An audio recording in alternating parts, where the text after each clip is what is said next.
Well, I'm not 100% sure how the Pistons got the Bad Boys name, but I believe it was Rick Mahorn and Bill Laimbeer when they appeared on the cover of Rolling Stone. That's when the nation started saying, you know what, these are the Bad Boys. You have Mahorn and Laimbeer looking very menacing on this magazine. Let's watch what happens here as Mahorn takes it and just walks up, and Day just gave him a push, which was really not deserved, I don't think. I don't know where that came from. Well, I remember it specifically. Something happened and somebody got tussled to the floor, and one of the other teams didn't like it, took exception to it. And I think Isaiah or Chuck made the comment about, we're playing like the old Oakland Raiders. Like about 10 days later, here comes these 2 or 3 massive boxes from the Oakland Raiders. So immediately, that became the mantra we adopted. We can use this reputation in 2 ways. Either we can use it to our advantage, or it's going to hinder us severely. Laimbeer said, okay, we'll be like the Oakland Raiders. The old Oakland Raiders. The Bad Boys came from the league, actually, in the prior year. They put out their year-end videos they do for 3 or 4 teams that got that far, and it was titled Bad Boys. David Stern always says that he regrets the day that he approved that title. I disagree. I think he knows what a great moniker it was. It'll live forever, and it'll always be associated with our ball club. And it's one of those unique things that just keep on going and going. The mystique of it is phenomenal. We want that piece of court. We want your gym. We want everybody in your gym. We don't want to hear any noise in your gym because it's our gym tonight. Baseline right, pump fake on Kite, back outside to Isaiah. Top side, Laimbeer guns over. Parrish got it. Great slap away by Vinny. Hustles for the ball at midcourt, driving on Shaw. Great layoff to Rodman for the dunk. Darren Day wheeling across the lane, cuts back toward the baseline, missed close in, tapped by Parrish, no. And Parrish just swung on Laimbeer and knocked him down. The Bad Boys, got their reputation by being physical, and I'm going to go to one team, the Boston Celtics. Larry Bird hated the Pistons and hated the Bad Boys. And once you got Larry Bird to respond to you, then, now you were legitimate. Because Larry Bird just came out and he played, and everybody was beneath him. He was the best player in the world in his mind. And, Detroit, it was the Detroit Pistons.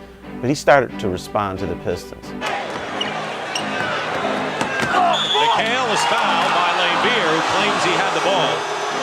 Laimbeer is no favorite amongst the Celtics or their fans. As Larry Bird said, we don't like him that good. The Celtics were, I don't know if they were America's team, but it seemed like they were. And so now you were messing with the fabric of American basketball by agitating the Boston Celtics. Dishes off now to Bird. And there is a silence knocked down by Laimbeer, and Bird just smacked him.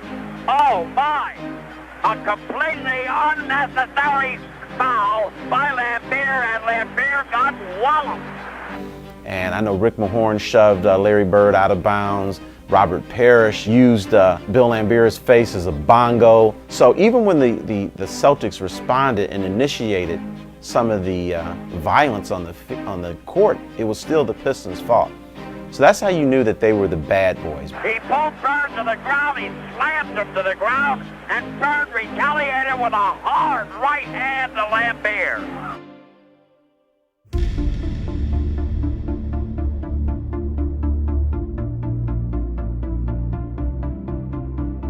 Game 1 is about to begin. From Auburn Hills, Michigan, it'll be the Pistons and the Lakers for the NBA Final coming up.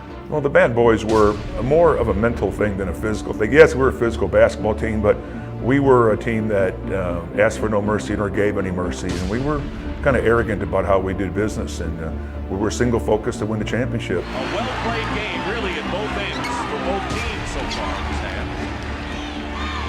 Dumars getting hot, hits a second in a row, and he's got 12 to lead Detroit. Nobody remembers the mental part of the game, and that's how the Pistons won. They got inside of your head. You didn't know whether it was safe to drive the lane or not because you were going to get dotted. And I think other teams were scared. And I think sometimes the Pistons went out into the court. They already knew they were going to win. Yeah, right here, Mahorn just popped worthy here. They're both, fighting for position. They felt like in the 88-89 season, it was going to be their year, and 89 was going to be their championship year. So I think when the playoffs began and when the finals began, the Pistons thought, this is our time. We are the best team in basketball. On the Detroit side, they're saying 12 minutes, 12 minutes. They know that the fourth quarter is usually their strong quarter. On that note, on the Lakers side, Gary Vitti just told me he has never seen the Los Angeles Lakers this tired.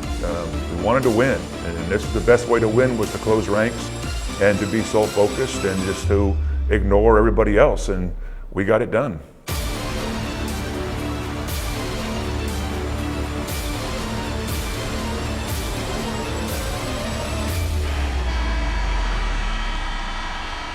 World champs.